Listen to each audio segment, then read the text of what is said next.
Te comentábamos con antelación que César Gas, diputado provincial por el radicalismo, por Juntos por el Cambio, nos iba a visitar y está aquí para un mano a mano, también candidato para repetir un nuevo mandato, sí, como diputado provincial. ¿Cómo estás, César? Bienvenido. Muy bien, muchas gracias. Qué lindos estudios. ¿Cómo te va, Silvio? ¿Cómo te va, Juanma? Bien, muy ¿Cómo estás, César? Muy cómodos está acá y aparte con amigos. Bueno, eso es fundamental, eso es fundamental. Sí. César, tema sello, Juntos por el Cambio, ¿ya está definido? Nosotros somos Juntos por el Cambio. No, eso está clarísimo, pero digo, Sí. hubo muchas presentaciones en la justicia. Y bueno, se imagina que impugnaciones hay. Sí. Hay una frase de Lula que dice, nadie le pega a un perro muerto. Es decir, cuando uno lo ve a Servi manejándose, recorriendo la provincia, teniendo adeptos que ya los consiguió en la campaña de diputado nacional y hoy lo ve recorriendo con esa fuerza, con ese conocimiento que tiene de la provincia, evidentemente molesta.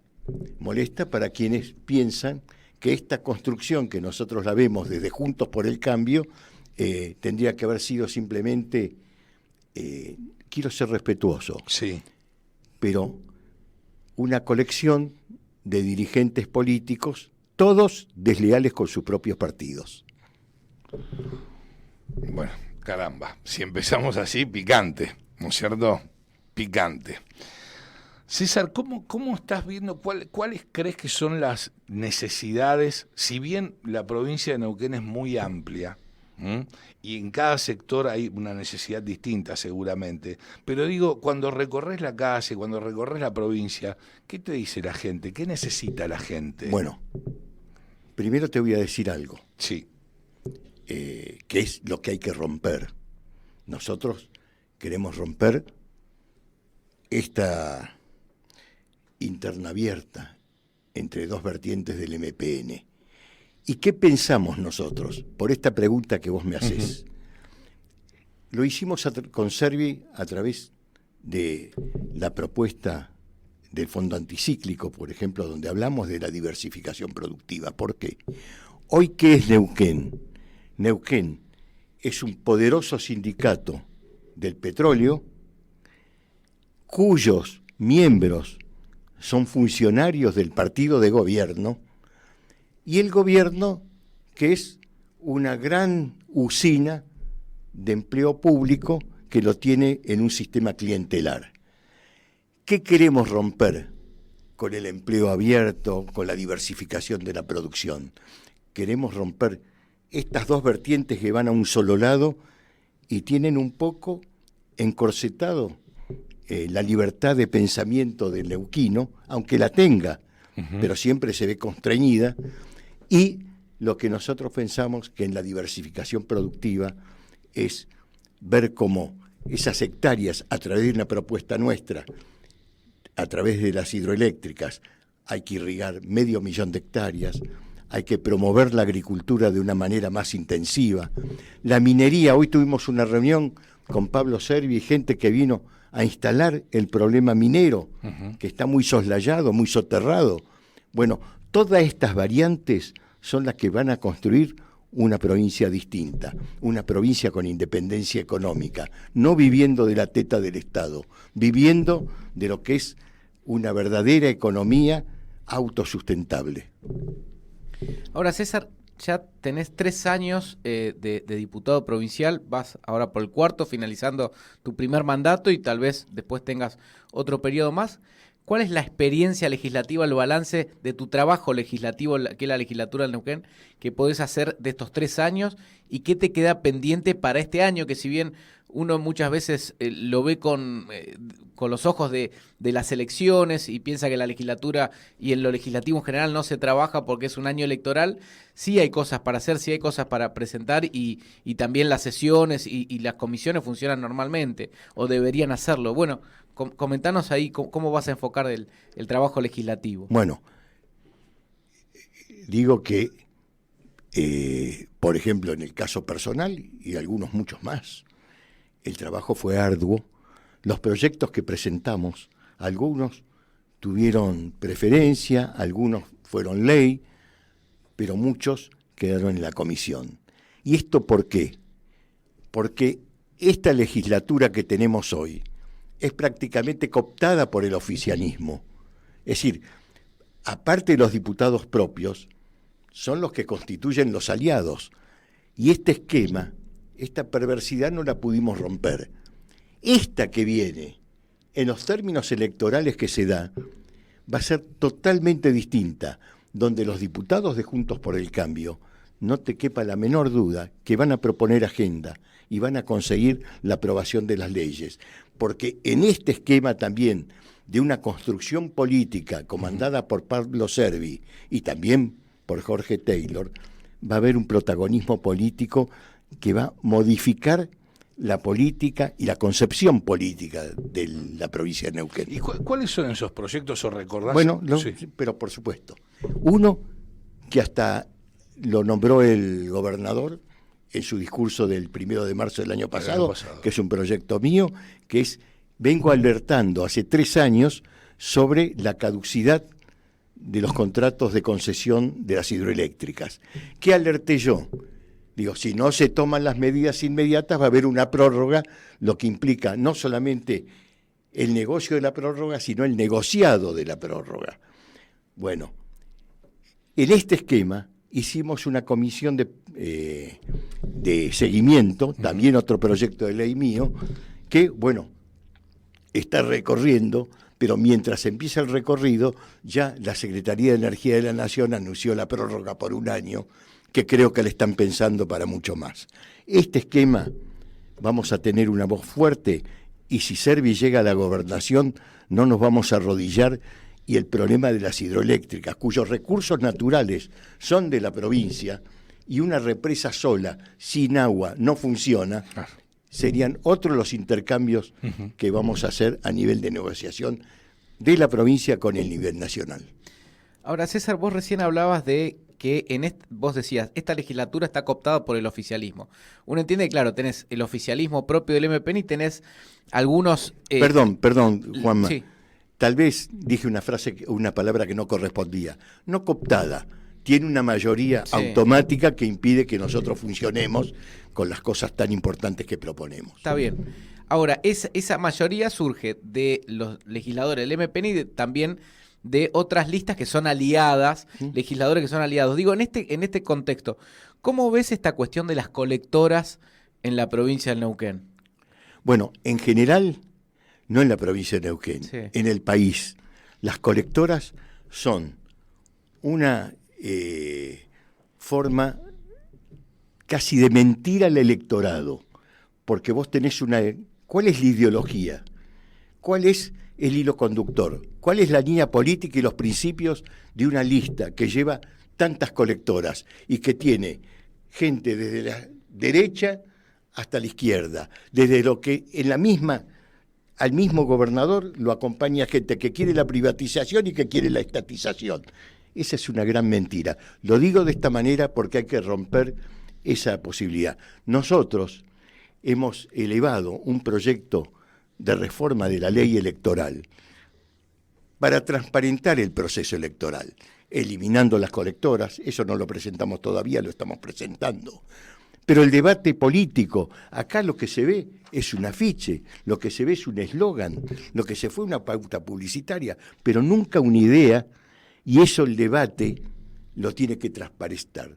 La gente, por ejemplo, en Buenos Aires a nivel nacional, el debate del 2015 posibilitó también el triunfo de Juntos por el Cambio. Y el debate acá, viendo cuáles son las ideas de un candidato y cuáles son las ideas de otros candidatos, creo que le va a definir, le va a dar libertad, le va a dar posibilidades al votante para decir, tengo la libertad de elegir que es más acorde a la transformación que yo quiero para la provincia de Neuquén. Eso tiene que ver también con las distintas presentaciones de los programas que empieza a llevar adelante cada partido en relación a las distintas políticas que piensan implementar.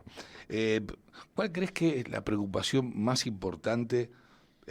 ¿Cuál crees que es el tema a debatir, más allá de la diversificación económica que lo destacaste, me parece que es uno de los temas. Pero digo, según tu criterio, más allá de diversificar la economía, que está a las claras y es necesario, ¿algún otro tema que te ocupe? Yo me ocupé mucho, tengo proyectos de ley sobre el problema educativo. El problema educativo es muy serio. Nosotros hoy estamos viviendo que las petroleras que se instalan no tienen mano de obra calificada o no tienen profesionales. Fui a averiguar a la universidad y las petroleras se lo están llevando ya en tercer año porque no llegan a recibirse, porque no estamos orientando ni planificando la educación. Y la planificación en la educación, como los países tan importantes y desarrollados. Es decir, ¿qué necesita un país? ¿Cuántos médicos? ¿Cuántos ingenieros? ¿Cuánto es lo que se necesita en humanidades? Y entonces en ese esquema ir orientando la educación. Yo te digo más, si nosotros seguimos decayendo en la educación, no tenemos ni provincia posible ni país posible. Esa es una. Un país rico tiene que ver con la riqueza educativa. Si no, no sos un país rico. Y yo sé que vos has viajado y pudiste tener contacto con otros países donde no hay recursos naturales. No. Bueno, son ricos sin recursos naturales. Pero y nosotros somos pobres con los recursos naturales. ¿Sabes qué me dijeron en Israel? Sí. Cuando fui a visitar a una empresa de robótica, una compañía de robótica, me dijeron, nosotros somos 5% territorio y 95% inteligencia. Claro. Claro. Un país rico con un Estado un Estado que no es bobo, ¿sí? Y un Estado que es un muy buen socio. Si bien yo no soy partidario de las cuestiones del Estado, pero vos tenés, y seguramente lo conocés, que Israel, el Estado de Israel, cuando un privado presenta un proyecto fundamentalmente con estas nuevas startups, estas nuevas... El conocimiento, ¿no? De conocimiento, exactamente. Van y presentan un proyecto y lo ven rentable, por cada dólar que pone el privado, pone uno el Estado también. Bueno, por eso hablando de que los recursos naturales no son los que habilitan a la riqueza de un país. Claro, por supuesto. Son los que contribuyen. Sí. Acá también hay un esquema fundamental, que es el esquema o la cultura, o el pensamiento cultural, o el concepto de la cultura que hay en el país, que hay que cambiarla, que hay que modificarla, que nosotros no podemos vivir de esta manera. Vos me preguntabas cuáles son las necesidades. Yo te estoy planteando estructuralmente lo que pienso que son las necesidades, que es la educación, la salud. Ahora, ese cambio es cultural, para que la gente piense que no solamente el Estado puede brindarle una salida laboral, sino que la salida laboral viene por otro lado, que lo único que va a hacer el Estado, darle una migaja y tenerlo de rehén. Bueno, vos te acordás seguramente de la época Mi hijo el doctor, sí, ¿no es cierto? De Florencio Sánchez. Bueno, hoy, ¿qué es? Mi hijo ojalá que consiga trabajo en el Estado. Claro. Entonces estamos complicados. Eso es así. Estamos complicados. Eso es así. Y este deterioro, yo les digo, ustedes me pueden decir, porque estás embanderado atrás de un candidato a gobernador que te lleva ahí como candidato a diputado. Estoy embanderado atrás de una propuesta, atrás de una persona que debe ser la única que escribió un libro de cómo modificar el aparato productivo de Neuquén o cómo ponerlo en funcionamiento. Estoy avalando la candidatura de una persona que no vivió de la política, sino que es un desarrollador económico a través de sus empresas y que nadie puede imputarle alguna acción ilegal, atrás de todo esto que significa un cambio y que yo realmente no sé por qué todos los que no estamos a través de este cambio y a través de esta posibilidad de esa construcción política. No, te referís básicamente y obviamente a personas del radicalismo y del PRO que han tomado la decisión de abandonar obviamente las banderas de Juntos por el Cambio, porque esto es así, ¿no es cierto? Es decir, y te cierro esto sobre un pensamiento que tengo sobre este aspecto. La construcción política seguramente no se hace de un día para otro, como no se hace la transformación de una provincia. Hay gente que pensó que se podía ir por un atajo donde ese camino o no lo va a lograr o va a ser muchísimo más largo que llevar los tiempos que corresponden en esta construcción política. Nosotros, los que estamos en Juntos por el Cambio, creemos en esa construcción, en esa transformación. Lo que no creemos es en comprar cosas hechas. Juanmi, sí.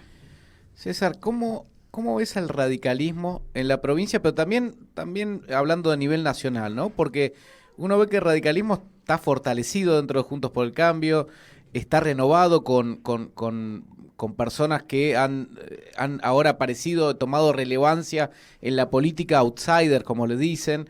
Es un radicalismo protagonista, ¿no? Dentro de Juntos por el Cambio, nada que ver el peso del radicalismo que va a tener si Juntos por el Cambio gana las elecciones, o que está teniendo hoy dentro de Juntos por el Cambio, a diferencia de lo que era hace algunos años. ¿Cómo lo estás vos viviendo, vos que conocés toda la historia del radicalismo?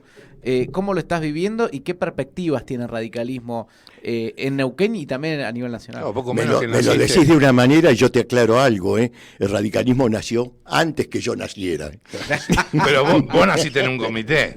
Yo nací en un comité. Claro. Yo dije que conocía la historia, no que la había vivido. No. Dos respuestas tiene esto. Una, casi inmediata. La semana pasada, yo hablo con los dirigentes de La Pampa, Sí, uno sí. especialmente una gran persona, un abogado, que es Torroba, que fue ya intendente, fue diputado nacional y ahora vuelve a ser postulado y ganó las elecciones nuevamente para intendente de Santa Rosa. Entonces yo le decía a él, a Martín Berongaray, digo, pero las encuestas dan que no ganan ustedes. Dice, nosotros no mostramos encuestas. ¿Qué querés, que hagamos encuestas para mostrarle que somos mejores? Las encuestas que se muestran son para inducir, no son la verdad de lo que piensa la gente. Me lo dijeron el día antes y la semana anterior. Y todos los dirigentes que están viniendo, muy respetados absolutamente, Macri, Larreta, Bullrich, le hicieron un daño muy grande, y lo vas a ver en la elección de mañana, porque la gente quiere ver qué piensa el dirigente local, no que le traen armado acá. Yo voy a decir algo, porque tal vez, si me invitan a un programa de radio, irme diciendo, me callé esto. No, sirve de nada. acá tenés micrófono abierto como lo tienen todos. Saco al radicalismo que está unido a nivel nacional. Saco al radicalismo, pueden tener sus matices, pero está unido. Pero esta pequeña fractura, porque yo creo que básicamente nos quedamos con todo, esta pequeña fractura vino impulsada de Buenos Aires. La fractura local de Juntos por el Cambio local. Pero vos te referís, Juntos por el Cambio, al PRO, al radicalismo. El radicalismo es menor expresión, porque se fue una persona como Juan, pero la base del radicalismo quedó toda. Pero creo que no se hubieran tomado esas decisiones si no eran tan impulsadas desde Buenos Aires. Lo digo absolutamente en la seguridad que en las conversaciones que tuve yo con esos dirigentes proponían esto. Vamos a ir un corte, César, no? sí, vamos a ir una tanda y después seguimos conversando con César Gas, diputado provincial y candidato nuevamente a repetir su mandato por Juntos por el Cambio. Ya volvemos. Bien, 15 minutos pasaron de la hora 19, vamos a la segunda y última parte de este mano a mano tan interesante con una persona como César Gas que, bueno, mamó la política de chico. Es más, ¿tu papá fue embajador en Israel? ¿En la época de Alfonsín, claro, puede ser? Fue concejal de Tigre, era médico, embajador en Israel en la época de Ilia. ¿Y en Israel? No, era un país socialista en ese momento. Sí. Hacía poco de la independencia, Claro, nada. casi 15 años, y entonces Claro. la producción era cooperativista. Sí. Los kibutz. Los claro. kibbutz. Los kibbutz, sí. Claro. Ahora es para mostrar al turista un kibutz. Sí. Claro. Tal cual, tal cual. Y bueno, ¿has mamado todo eso de tu papá? O Sí. me quiero Sí. imaginar. Yo me enrolé también en lo que era la Juventud Radical, que era muy fuerte, muy ideologizada. Yo tenía 16, 17 años, aunque de chico hacía campaña para mi viejo. Tenía 10 años, 11 años, 12 años, la hacía para mi viejo. Pero después, con la Juventud Radical, que era muy ideologizada, como dije, teníamos una mirada distinta. Y fíjate vos que ahí empieza el enfrentamiento entre Balbín, que era la línea nacional, y Alfonsín. Y nosotros éramos de izquierda de Alfonsín hasta que logramos que Alfonsín rompa con Balbín. Y todo esto se da, y es un proceso que lo viví. Y lo voy a contar acá porque es buenísimo. Hay un libro que lo sacó recién Gerchunov sobre la historia de Alfonsín, se llama Planiferio sí. Invertido, que él dice, en el 57 se divide Frondizi y Balbín en la convención del 57 en Tucumán. Y él se pregunta, y la gente se pregunta, ¿cómo Alfonsín, que ya emergía, era un jovencito, pero que ya emergía, mostraba, se quedó con Balbín, que era un conservador, y no se fue con Frondizi, que se fueron los intelectuales, la gente inteligente? ¿Por qué? Desarrollista. ¿Y por qué? Porque después vio que Balbín cuidaba el partido y Frondizi hizo un pacto con Perón, pero después se quedó sin voto y después se quedó sin partido. Y esa es la inteligencia, de saber que el camino más corto te puede llevar a un desastre. ¿Por qué me da la impresión que estás haciendo un paralelismo con lo que acontece en la... Es un provincia de paralelismo. No era una impresión mía, era un paralelismo. Porque lo hablé con mi amigo Juan. Eso mismo. Ahora, César, yo te he escuchado en algunos otros momentos también contar parte de tu historia que tiene que ver con el exilio que sufriste, que estuvieron en Venezuela con tu familia. Y hoy al temprano en la radio justamente hablábamos de los derechos humanos, ¿no? Entonces vos, una persona que sufriste eso en carne propia con tu familia, te quiero preguntar cuál es el rol que ves que hoy tienen los derechos humanos, si están bien enfocados, si no, si son un kiosco, ¿qué es lo que ves de los derechos humanos? Vos que lo viviste en primera persona, ¿no? Te lo digo, porque lo dije en la legislatura cuando pidieron un homenaje para Eve de Bonafini.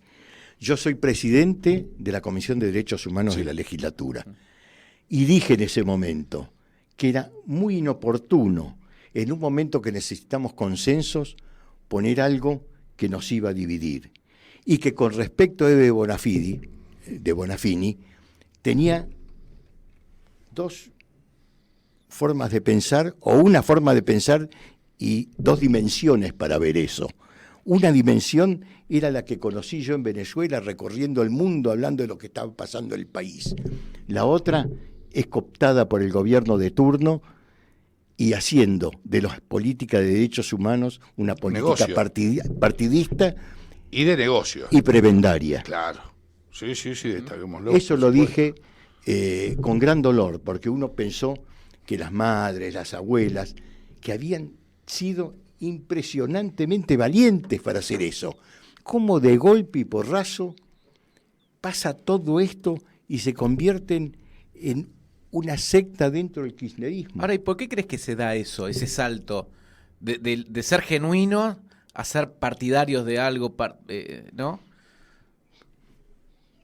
No quiero decirte, no quiero decirte, pero una cosa es liderar los derechos humanos y otra cosa es ser gerente general de sueños compartidos. Bueno. Ahí está todo lo... También cómo conceptualiza la gente, el país, lo de los Kirchner.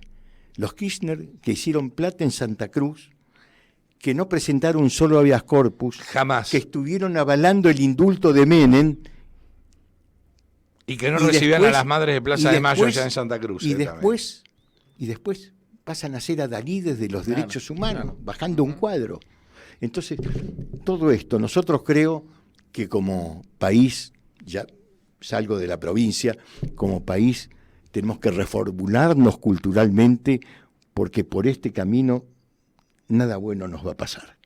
Mira, hoy al principio del programa hicimos una introducción por esta cuestión que pretendía la Cámpora de adueñarse del 24 de marzo, ¿sí? Para hacer una movilización vinculada a la, entre comillas, proscripción de Cristina Fernández de Kirchner, Sí. ¿no es cierto? Bueno, le escuchamos a Estela de Carlotto, le escuchamos a la señora Cortiña, bueno, en fin. Y hablan de 30.000 desaparecidos, ¿no es cierto? Sí. Vos viviste esa época, vos Sí, y sí. no vas a dar vuelta al respecto. Sí. Seguramente lo habrás escuchado a Luis Labraña, Sí, un ex militante de Montoneros, sí. que él dijo, yo me adjudico la cifra de los 30.000 desaparecidos, Sí. tengo documentación, en realidad no fueron 30.000, fueron 7.000 y pico, 8.000, el resto, todo negocio, Bueno. era para ganar plata. Dame tu impresión, decime qué opinás. Mi impresión es que hay cifras emblemáticas. ¿Vos sabés si fueron 6 millones de judíos los que murieron o fueron 5.900.000, 6.100.000? La cifra es 6 millones, muy cerca a la realidad, pero es emblemático. ¿Quién no habla de los 6 millones de judíos asesinados? Y Bueno, los pero eso es un 30.000 hecho, y eso los es un 30.000 hecho. y los 30.000 también es una cifra emblemática. Yo puedo decir, fueron menos. ¿Y No, dónde aunque sea uno, no dónde importa. está- No, ¿Dónde no. está el mismo valor por esa cifra menor? No. Yo quería simplemente consultarte si estabas alineado con... A mí me dicen 30.000 desaparecidos, yo digo sí, de 30.000 desaparecidos. Es una cifra emblemática, que puede ser menos, puede ser más. Ahora, también conozco, porque estaba en Venezuela, de gente que me contaba atrocidades que ni siquiera apareció en el libro nunca más, cosa que no están relevadas. Así que la cifra es mucho mayor. No de 30.000, pero de 8.000 es mucho mayor. Bueno, bien. Yo te hacía esta consulta precisamente porque vos viviste ese momento Sí. que fue espantoso para todos los argentinos, pero bueno, a raíz de la documentación que dice presentar Luis Labraña, es más, habló que Néstor Kirchner había firmado y había aceptado en su Sí, momento sí. que eran 8.000 Mirá, desaparecidos. pasaron cosas, yo no vine a hablar de esto, pero lo contesto, no tengo ningún problema, porque no soy autorreferencial, pero había ganado la presidencia del Centro de Estudiantes de Humanidades, bueno, después interviene en la universidad, me Claro. echan, uno de los primeros procedimientos del ejército, yo aparte era gerente de una concesionaria de automotor, fue en la concesionaria, yo no estaba porque preferí no ir ese día. Sí. Fueron a casa y se llevaron a mi señora y mis dos hijos, bueno, que estaban en la U9 y está certificado. Sí. Y entonces, cuando ese horror se produce, que un chico de 9 meses en la U9, que una chica de 3 años y medio en la U9, con la madre, pasa mucho más de esto que está suponiendo. Sí, por eso yo te decía que aunque sea un desaparecido, es Sí. grave, gravísimo. Yo tomé contacto con horrores que había de gente que se salvó él y los 6 hermanos murieron. Bien. Bueno, vamos al tema inseguridad. Es un tema que te preocupa y te ocupa, me Sí. imagino, y bueno, Pablo Servi también lo ha comentado aquí en el programa. Sí. ¿Qué medidas, qué proyectos tenés en mente? ¿Has presentado algún proyecto Mirá. vinculado con la inseguridad? Yo te voy a comentar como título, fundamentalmente tenemos un proyecto muy elaborado que lo voy a presentar después que pase el proceso electoral, para que no se bastardee en el proceso electoral, que es algo que realmente toma relevancia, que es la creación de un servicio penitenciario que no existe. Hoy es la policía la que cuida a los presos. Vos no podés detener un preso, cuidarlo, y sos el que convive con el preso. Son cosas distintas. Pero eso no hace a la prevención de la seguridad. Claro. Eso no hace a la prevención de la seguridad. Pero sí a la prevención de la seguridad. Hace una política de seguridad. Una política de seguridad es profesionalizar las fuerzas de seguridad. Una profesionalización de las fuerzas de seguridad hace que no puede convivir en un mismo lado, en un mismo sector del más humilde de la villa, el que es delincuente y el que es policía, porque no está jerarquizando al policía y está jerarquizando al delincuente. Al delincuente, sí. Entonces, todas estas cosas se tienen en cuenta para que realmente la prevención, la punición del delito sea realmente profesional, con una gran inteligencia, sabiendo que también hay cosas muy fuertes a las que hay que atacar, porque si nosotros no las atacamos hoy, somos Rosario mañana. El narcotráfico que existe es una cosa que hay que solucionar, y se soluciona con inteligencia, y se soluciona con ganas de poder tener a la seguridad como algo fundamental en el esquema de gobierno. Como política de Estado. Y ahora, César, también es importante, que el otro día lo destacamos, en cuestión de seguridad, la coordinación entre el gobierno provincial y los municipios, ¿no? Porque muchas veces uno va a reclamar al intendente y el intendente dice, no, la policía es de la provincia, ¿no? Sin embargo, los municipios también tienen que hacer cosas por la seguridad, una coordinación, un trabajo coordinado entre la policía, que es del gobierno provincial, pero también que tengan las facilidades por parte de los municipios, ¿no? Eso también es fundamental. Yo creo que una ciudad como Neuquén tiene que tener no solamente una colaboración, sino un sistema de seguridad que acompañe al sistema de seguridad de la provincia. Esto se hace, se ve en otros lados, se ve en otros lados. Lo que pasa, no se hace, y habría que invertir recursos en eso también por la dimensión y la población que tiene Neuquén. Ahora, también vi una cosa. Yo creo que la fiesta de la confluencia, que fue increíble, ¿no? Esto nadie la puede cuestionar. No, yo fui a repartir mis panfletos, pero la verdad que eran multitudes. Y vi también que habían puesto toda la seguridad ahí. Después me enteré, 900 efectivos estaban cuidando ahí. Pasabas una valla, pasalo. Entonces digo, qué bien hecho está esto. Pero ¿saben una cosa? En la calle no había ninguno, ¿eh? En la calle te robaban el coche, te llevaban puesto. Sí. Entonces, una seguridad tiene que ser integral. Tiene que ser los distintos estamentos del Estado articulados y con un comando único. Y el comando único, porque donde hay dos estrategias no hay ninguna, tiene que existir. César, la última, y te agradecemos mucho que nos hayas acompañado. Un placer enorme. Hablaste de educación, hiciste foco en el tema seguridad, pero no hablamos del tema salud. ¿Cómo ves el sistema de salud de la provincia de Neuquén hoy por hoy? Sé que la ciudad de Neuquén, o mejor dicho, Neuquén, no tiene los mismos habitantes que cuando se había implementado el sistema integrado de salud. Un sistema que se expandió por Latinoamérica. Fue faro en Latinoamérica. Ahora, se derrumbó totalmente.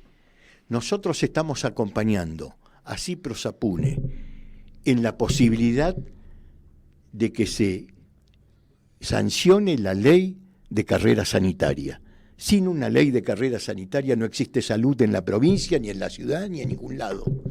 Porque no puede ser que los que tienen que hacer la guardia, los que tienen que hacer la terapia intensiva, los que tienen que hacer todo el esfuerzo de llevar adelante la gran tarea de salud, tengan un nivel de percepción de ingresos que da vergüenza. Eso por un lado. Sin duda. Y por otro lado, el hospital de Neuquén, yo le digo, mis hijos y yo hasta hace unos años, me atendía en el hospital. Después, si quería hotelería, iba a otro lado. Pero era un ejemplo de los profesionales que tenía. Y hoy, ir al hospital de Neuquén es saber que no tienen los insumos que se necesitan, que no tiene la aparatología que se necesita, y que tiene los profesionales que no dan abasto porque todos están yendo al sistema privado porque no encuentran respuesta dentro del sistema público. El recurso humano de los médicos del sector público, sí, al igual que en el sector privado, es extraordinario. Sí. Ahora, César, ¿qué pasó con la ley todo de esto carrera que sanitaria? Todo esto que digo es no solamente conversado, sino que Pablo Servi, de Juntos por el Cambio, es el que lleva adelante todas estas políticas y es el que quiere implementar todas estas políticas como fundamentales, porque no solamente la diversificación de la producción, es la salud y es la educación, claro, y es la seguridad. Y la seguridad, claro. César, cortita porque ya Silvio había hecho la última, pero ya que mencionaste este tema, ¿qué pasó con la ley de carrera sanitaria que se empezó a tratar en la legislatura? Está en la comisión, está en la comisión y empujamos, va y viene. Los profesionales de Cipro Sapune, Ferrari, del ALIS anteriormente, no son dogmáticos que no aceptan cambios. Aceptaron cambios incluso con la ministra de Salud y después se estancó. ¿Por qué?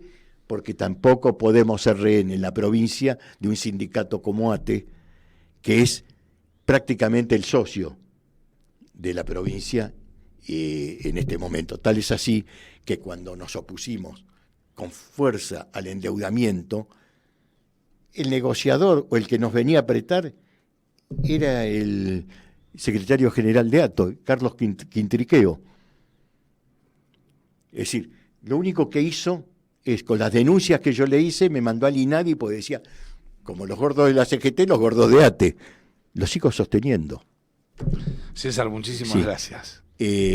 Simplemente te dejo el micrófono abierto, te dejo el micrófono abierto para que te dirijas a todos nuestros oyentes y quiero que les digas por qué César Gas tiene que volver a ser diputado provincial. Bueno, si querías decir algo antes, no lo iba a decir porque nosotros vamos a sacar muchos diputados.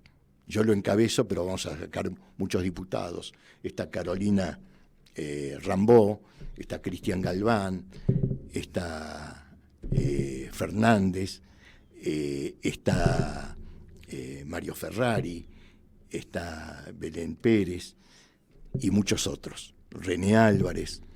Bueno, pero aparte, quería decir algo que es fundamental y que hablamos todo esto y ustedes me dicen, ¿cómo se hace? Se hacen por una frase que vos la pasaste al descuido, Juanma, que es la posibilidad de tener políticas de Estado. Y la política de Estado se hace con consenso, se hace no mirando con resentimiento al adversario, sino juntando al adversario y a toda la inteligencia que puede haber en la provincia para decir, solo no lo hacemos juntos. Pasaba César Gas de Juntos por el Cambio, precisamente. Muchas gracias, César. Bueno, muchísimas gracias a ustedes. Haberte recibido aquí en nuestra casa.